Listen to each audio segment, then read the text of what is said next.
Thank you all so much for joining us today. My name is Megan Levita, and I'm a program manager here at Kirkwood Corporate Training. Joining us today to lead his session on the Juggler's Mindset, a practical framework for resilient leadership and growth, is Tom Hicks. Tom Hicks is the founder and CJO, or Chief Juggling Officer for those in the know, of Throw and Catch Consulting, based here in Cedar Rapids, Iowa. He provides practical and fun leadership development experiences that blend storytelling, reflection, and active learning to create deeper connections while playing with a purpose for individuals, teams, and organizations.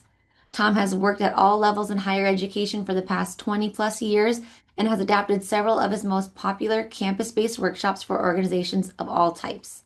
Tom is also going to be at our spring showcase coming up here in April, which is a completely free event that we would love to have you join us for. And when I send a follow-up email about this, I'll include the registration link in it. So, to save us on time and me blabbering on, Tom, I'm going to turn it right over to you. And thank you so much for joining us today.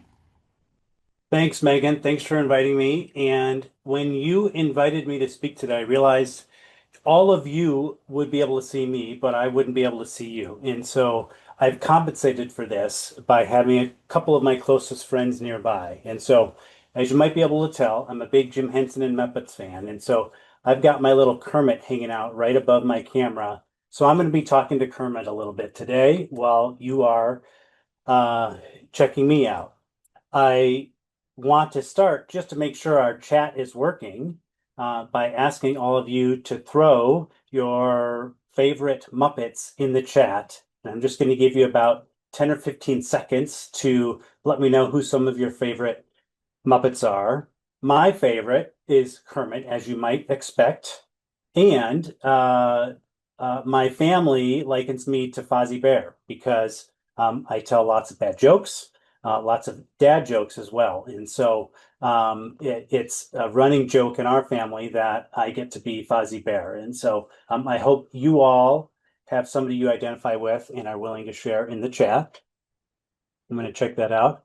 We've got a Miss Piggy. That's good to hear. Elmo, Mr. Snuffleupagus. All right, Macy.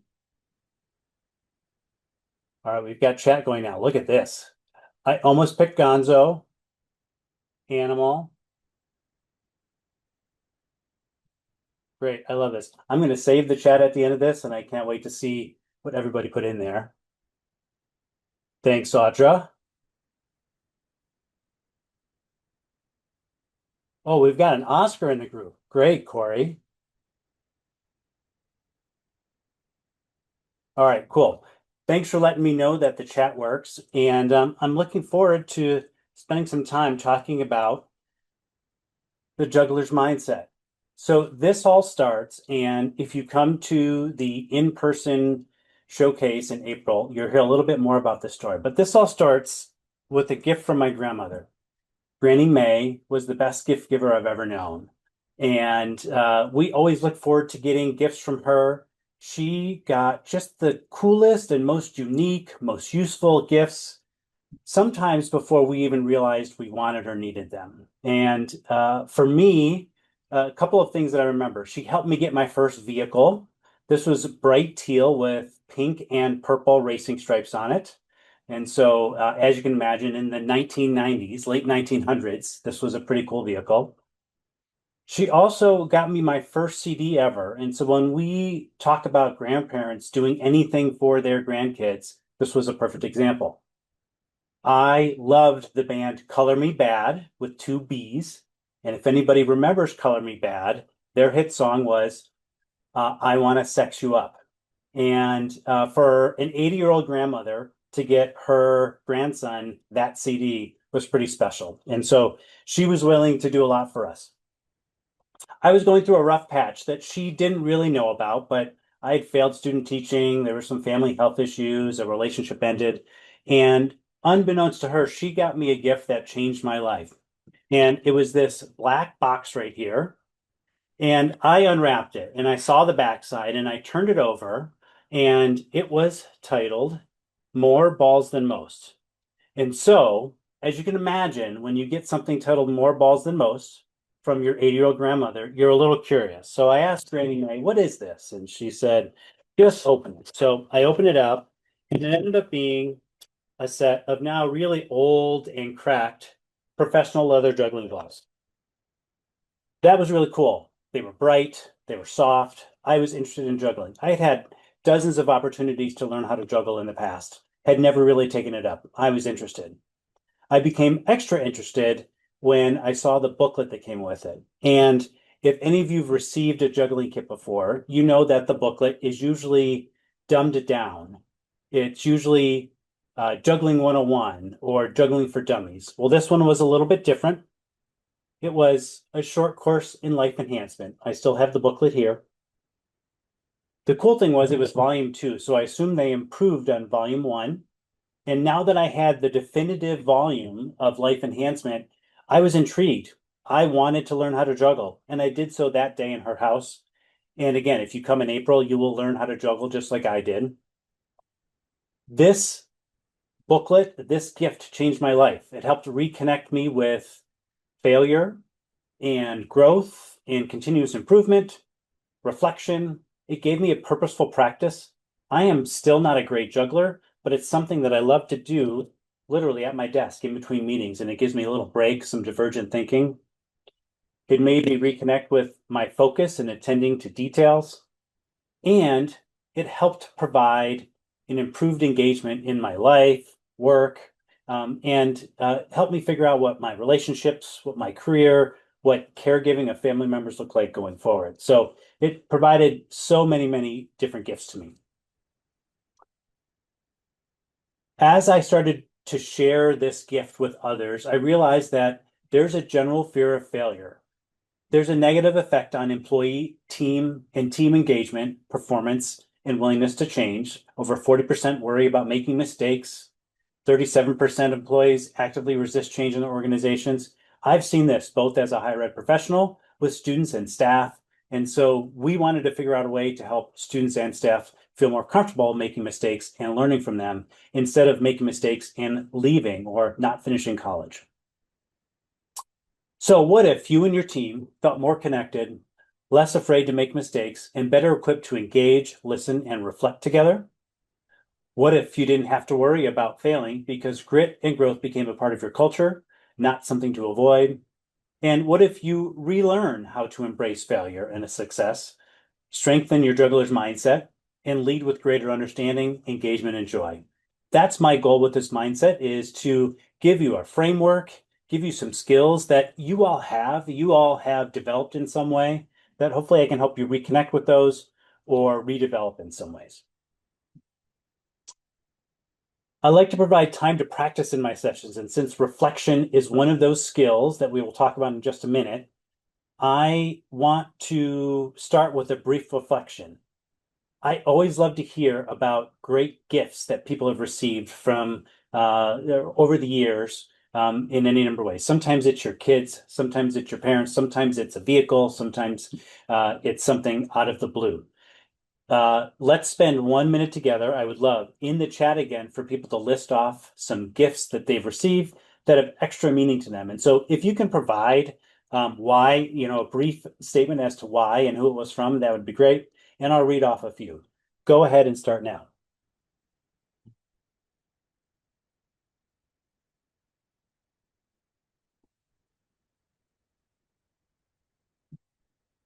I love kids' patience and time. A birthstone ring, that is often a great gift. I want one of those bird feeders with a camera.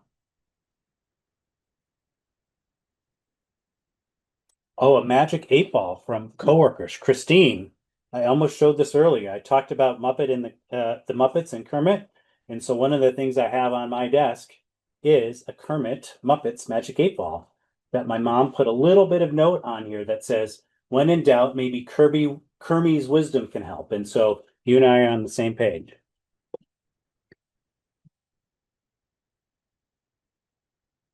Darcy, you're very patient. That's great.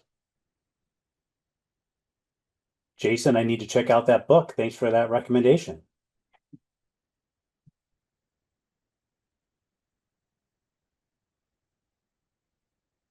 What a great, thoughtful gift, Janet. Thanks for sharing.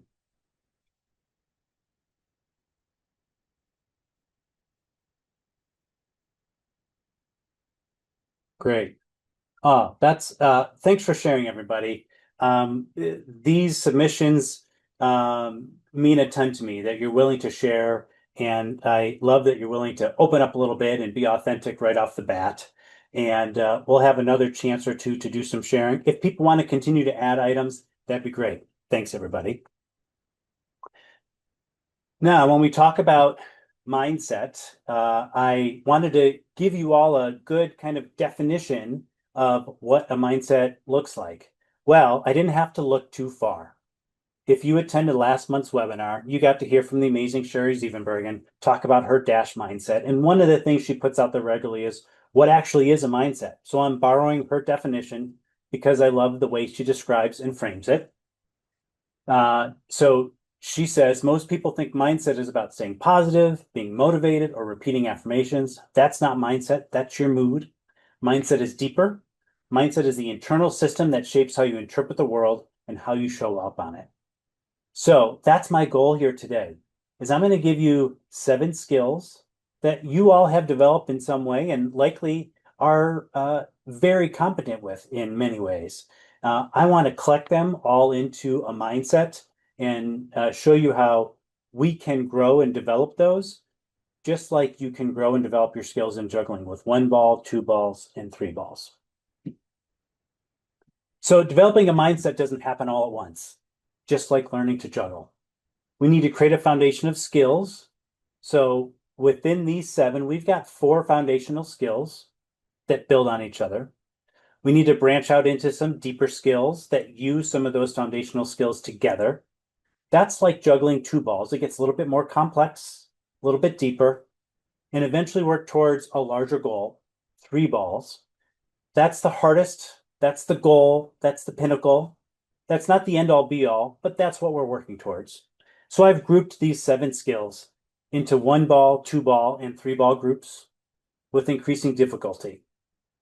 I've put them in order of 1 ball, 2 ball, 3 balls, and then I've got another way to organize them at the end. This slide and this picture is about the night that I learned how to listen. Believe it or not, I was the house director for a sorority when I was in grad school. I lived on the first floor apartment and oversaw a house of 35 sorority women. This is a photo from my composite, from the larger composite poster that they get. If anybody's familiar with fraternity sororities, they all get individual photos that are put into this large compilation poster or photo every year. And this was my formal photo for that. A little bit more hair, a little bit more youth. And these women were great. They were amazing members. They were super accomplished. And I got to know many of them very, very well. They even sought out my counsel on many things, life, school, relationships, you name it. Well, one night I had a long talk with one of the members about some relationship issues and thought that I had given the best advice in the world. I was older than them, only by about 2 or 3 years usually, but I thought I was all knowing. I thought I was so smart. And after talking with another member the next morning, I realized I gave too much advice and didn't listen enough. And so from that point forward, I have made it a priority of mine to be a really good listener. And that means I need to just listen sometimes and not advise. I have a 14-year-old, and that can be hard at times, but it's a good reminder to just listen, to be curious of yourself and others, be in tune, have constant focused attention on those details that you're hearing and you might be picking up on your own. It wasn't until recently I came across something called the coaching habit. Michael Bungay Stanier wrote a book called The Coaching Habit. And within that book, he provides the 7 coaching questions. And this is our first, this gets at our second 1 ball skill. So listening is the first. And when we advance in listening, we need to work towards understanding. And so he combines both of those into these questions here. The kickstart question just opens the conversation. What's on your mind? It opens that door so people can feel comfortable sharing. I do a lot of coaching with students and staff, and I like starting with this because it just allows people to feel comfortable from the start. And then we can follow up with questions like, and what else? It's amazing what else comes out if you open the space for it. What's the real challenge here for you? We get to dig in a little bit more. You may hear about many, many things in those first two questions, when in reality, there's only one or two things that might really be the challenge. What do you want? How do you want this to be resolved? What do you want to come of this? Do you want to just talk about it, or do you want to talk about solutions? And then the lazy question, how can I help? Right? This is a question feigning like you are trying to help, when in reality, this is a great way to help people think about possible solutions for themselves. The strategic question is, if you're saying yes to this, what are you saying no to? This is really, really important. If you can get this deep in the conversation, real progress can happen. And then once you're able to come to some resolution or some progress, you can talk about what was most useful to you. Ask those questions. On the next page here, I have those questions in a little bit larger format, along with his name and the name of the book. And Dawn, I'm glad you're in process of reading this book. Michael is a great interview. So there are a handful of podcasts. If you do any podcast listening, he's super easy and fun to listen to. He's done a bunch of interviews. And so I recommend supplementing any reading you're doing or shortcutting any reading you're doing with some interviews. But once these slides go out afterwards, this is a great one to just have printed off and in the corner. I have it sat on my desk, so when I'm meeting with people, I can make sure I don't forget them.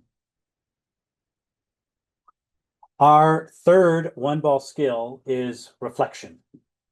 So I mentioned I had a 14-year-old daughter. I do have a 14-year-old daughter. And what that means in Iowa is that she is learning how to drive. She got her learner's permit over the summer, and we chose to do in-person parent-led instruction for driver's ed. So that means dad-led instruction. So over the past 6 months or so, she and I have been going out on a regular basis. We develop a consistent routine for her to get out there, and then we do a little debriefing afterwards on what she could improve on and what she did well. When we talk about learning how to drive, we're talking about dozens and dozens and sometimes hundreds of evaluations and assessments and adjustments that you need to make while you are out on the road. And so it can be overwhelming at first, but if we can break it down, use a little bit of coaching, a little bit of journaling to help people understand what needs to happen next, that's helpful. And so this is a picture of my daughter driving for the first time in a parking lot near our house, and super nervous, did a great job. She was super serious about it. And I'll have a couple of updates in a couple of slides. While I'm moving on to the next slides, if you want to share, how do you reflect? How are some of those ways that you do that? For example, during this process, we had to document every single roundabout, every single highway, every single merge, every single task that she completed as a driver in order to get approved to do her actual on-the-road driving test. That was a great tool for reflection. I do some personal journaling every day in order to do that. So, yeah, if you feel comfortable, share a couple of ways in the chat that you like to reflect on a regular basis. All right, I have the pleasure to mention Brooke Fitzgerald as a part of our next one ball skill. That's reflect or reflection.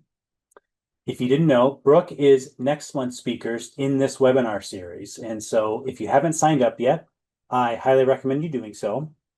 And what I really like about Brooke and a lot of the work she does is she focuses on the power of the pause. This gives us that time to reflect. And so she has some questions for you too. What am I believing right now? And is it actually true? What's my motivation in saying yes to this? And if I say yes here, what am I saying no to?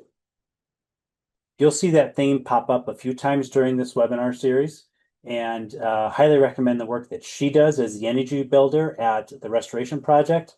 And I get to have a little callback to her in a couple of slides here. Our fourth and final one ball skill, and so this lays our foundation. This is the bottom of the pyramid, is grow. This takes us back to my daughter learning how to drive. About a month into driving, we were on Collins Road, heading to Target. It was her longest drive yet. We got rear-ended. It was not pleasant. It was not fun. She thought it was her fault. The ironic thing was, about 30 seconds before we were rear-ended, I was explaining to her that if you see brake lights in front of you, you should take your foot off of the gas pedal and at least place it on the brake, because that probably means you're going to need to slow down. We started to slow down. The car behind us did not. We got rear-ended. We were okay. Everybody was okay. It was jarring. She thought it was her fault. But after a little bit of reflection, we were able to realize that no, she could not have done anything else to avoid what happened to us. So as much progress that as she had made over that first month of driving, she kind of got knocked back. This was a good lesson on it not being a linear process for her. And we talked about how you can do everything perfect as a driver and things can still go wrong. And so this is about progress, not perfection. And we want to continue to see growth. Great for her. Although she was a little shy, we were able to get back out on the road the next weekend and just drive around the neighborhood. And over the course of the next few weeks, she became more and more comfortable. Best news, yesterday, she took her on-the-road driving test for her school permit, and she passed. And so she was able to drive to school by herself for the first time today. We're really proud of it. All of you parents who have kids that age know that this will help free up us a bunch, and will give her a little bit more freedom. And so that nonlinear, that progress and that growth has paid off for her. Another way to look at this is to make sure that we are working with a growth mindset instead of a fixed mindset. This great graphic shows us what that fix looks like when we are trying to avoid challenges or refuse to receive criticism or feedback. Focus on proving ourselves, or can't accept failure or mistakes. We want to take that from a fixed set to a growth mindset, where we see challenges as opportunities, embrace that feedback, step out of our comfort zone, and believe that our talent is ever improving. So a couple of things that I share with clients and groups when I'm speaking with them is we need to go from I'm not good at this and either add a word to make it I'm not good at this yet, or replace that completely with this is new to me. What I like about this is new to me is that there's some curiosity there. Although it's a statement, there's some curiosity, there's some questioning behind it. And so if you find yourself saying, I'm not good at this, I often hear this when I'm doing my juggling keynotes or workshops, people walk into the room, they realize they're going to be juggling and they say, I can't do this. I've never been able to do this. And then I throw out a yet, or, hey, this sounds like this is new to you. Let's see what you can do today. All right, now we move on to two ball skills. So this is the next level. We've built that foundation of those 4 skills, and we're going to add 2 more onto the next level here. And this next one is engage. And this is where I get to mention Brooke again, more generally, because I wouldn't be here on this webinar today if I wouldn't have chosen to listen and grow and engage over 3 years ago at the local Association for Talent Development conference. Several people had been telling me, hey, you should check out what the Restoration Project is doing. And she just happened to be the keynote speaker. And so this slide is less about her content and more about, I showed up that day. I went to a new conference I'd never been to, and I realized they have a message. Brooke has a message. ATD has support that I should seek out. And I've continued to stay engaged over the years. And because of that, they have, and I in turn, but they have become my biggest supporters. And I am only here because of their support and their help in getting me to a place where I can provide content like this for all of you. So showing up matters for yourself, for others, right? We need to show up fully in order to be a good listener, in order to fully engage. It takes a little bit more consistency and energy than those foundational skills. Our second and final two-ball skill is grit. Angela Duckworth, many of you have probably read her work on the power of grit. She's the premier researcher and speaker on this. She's done extensive research and explains it really, really well. There'll be a video as a part of this set of slides when you get them, and so I recommend checking that out. You can easily find her work online. So with grit, it's about persistence. We need to get our reps. We need to keep showing up again. We need to do that over a longer period of time. We can make our own luck. And so this is where I like to bring it back to Granny Mae. She grew up in the Great Depression, had two husbands. She outlived both of them. She was in the World War II Auxiliary. She did a lot of work in the background during the World War. She initially owned a restaurant after the war. And then when she moved from Florida up to Western New York, she started her own salon in her basement and became really, really successful. Successful enough to send my mom, her daughter, to private schools for high school and college. My biggest, her biggest accomplishment was likely losing entirely her Southern accent. You would not be able to tell, you would have not have been able to tell that she was from the South, living in Western New York. And then eventually retired at the age of 92 from cutting hair. She's the only person that cut my hair up until the age of about 21. And so I have great memories of being in her chair down in the basement. But when I think about grit and everything that she lived through, everything that she persisted through, she is an amazing inspiration. And above all of that, I've got some of these great gifts that I still have from her that allow me to think about her. All right, our final skill is joy. This is our three-ball skill. So when we get really good with one ball, we can move on to two. And when we spend time with two, we eventually work up to three. And once we get to three, we get to experience some joy. Not that we don't get to experience it before now, but this is where the payoff comes. This is where some of that luck or that grit or that persistence starts to pay off. So one other story here with my friend Desiree. I was at the Iowa SHRM conference in October doing some juggling in the exhibit hall. And she walked up, she said, I need to learn how to do this. And you can see the progression. You can see her grit. She was a great listener. She fully engaged. She committed. She asked great questions. She put these 6 skills together and was able to experience some brief moments of joy there right in the exhibit hall together. So what I want us to continue to reflect on, to grow with, is what can we take away from experiences that give us joy? What led us there? And so with Desiree here, she spent about 5 minutes with one ball, was quickly able to add a second, and I was lucky to capture this photo of her getting 3 balls for the first time.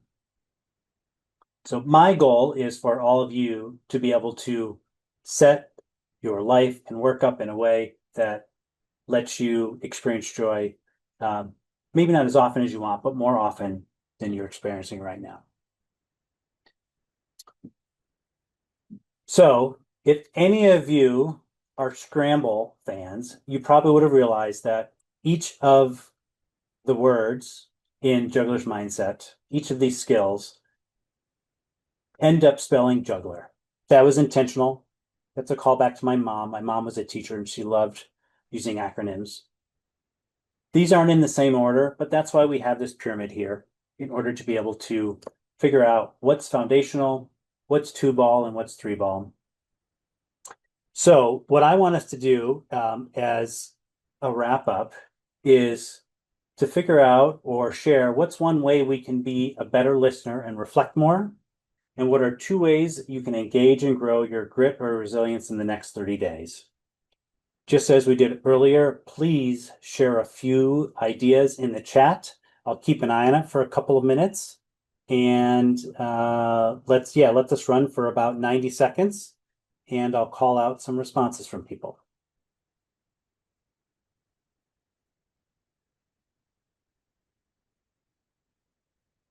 Yeah, it's easy to listen to respond instead of listening to understand. Thanks, Corey. And what else is great?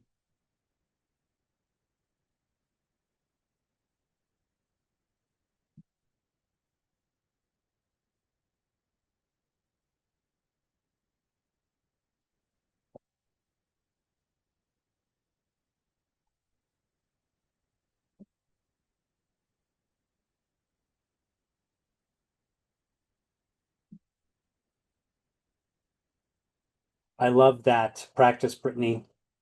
Write it down so you don't interrupt.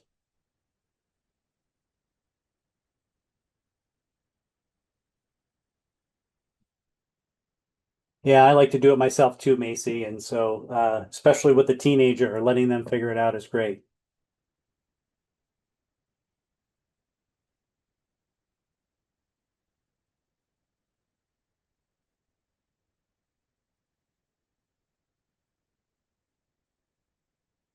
Yeah, and it doesn't take long, Nicole. My journaling takes between 5 and 7 minutes a day, and it's split up between a couple minutes in the morning, a couple minutes at night.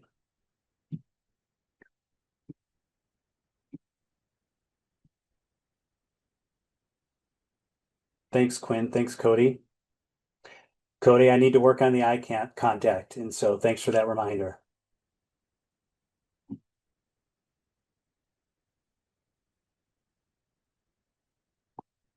Yeah, Brooke makes a great point about if you are saying yes to something, that means you're also saying no to something else. And so keeping that in mind when you are saying yes. I am, Brooke describes herself as a recovering people pleaser. I'm not in recovery yet. I'm still very much a people pleaser. And so I that is something I continue to think about. All right. Thanks for sharing, everybody.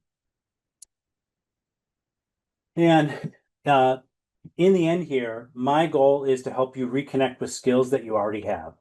So everything I mentioned here today, you all have in some way, shape, or form. And so my hope is that this is a reminder, or again, a reconnection with these skills and a format that you can use in order to make sure you have a path to joy, a path to progress and joy. The cool thing about both juggling and this is that it's an iterative practice. You are constantly learning. You are coming back to the same spot. You are having similar conversations over and over again, but you have a chance to do them better every single time. You also have a chance to build on each of those conversations from 1 ball to 2 ball to 3 balls, ultimately moving yourselves toward joy. And so one more photo you see down here on the bottom right. I was working with kids on course staff this past summer, and the two women in the background had pretty quickly gotten 3 balls up in the air and thrown and caught them.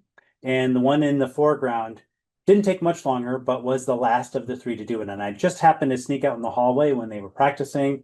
And this is a picture at the moment that that woman in the foreground got 3 balls for the first time. And so you can see all of those skills paying off for her in a true moment of joy. And so I hope that for all of you and look forward to seeing you all in April. Um, a little information about myself and my session in April will be Embracing Failure and Growth Through Juggling, where we will, in the course of the 20 or 30 minutes we have together, I will be showing you how to juggle 3 balls while reconnecting us with some growth mindset and some embracing failure themes. So, Megan, thanks again for your time today. I think we've got some time for questions. Yes, we do. So, like Tom said, now would be a great time for you to put any questions in the chat. For those of you that need to get back to work, I am launching just a really quick poll that would really help us. It's just to see how you liked today's presentation and if you'd like to see more of Tom and our work. Just a reminder that we do have our showcase coming up. When I send out the follow-up email to this with the recording, I will include information about how you can sign up if you'd like to come. It is completely free, and we do offer breakfast. So free breakfast, who can say no to that? Last call for questions in the chat. Alrighty. If you think of any later, don't hesitate to reach out to us. We're happy to send those over to Tom and get them back to you. But thank you so much, everybody, for joining us today. I hope you'll remember to join us next month for Brooke Fitzgerald's session as well. And we appreciate you taking the time to sit with us. Thank you for all those great comments. Thanks, everybody. Tom, great to Thank see you you. again. We'll have a great rest of your day, everyone. Thank you. Bye bye.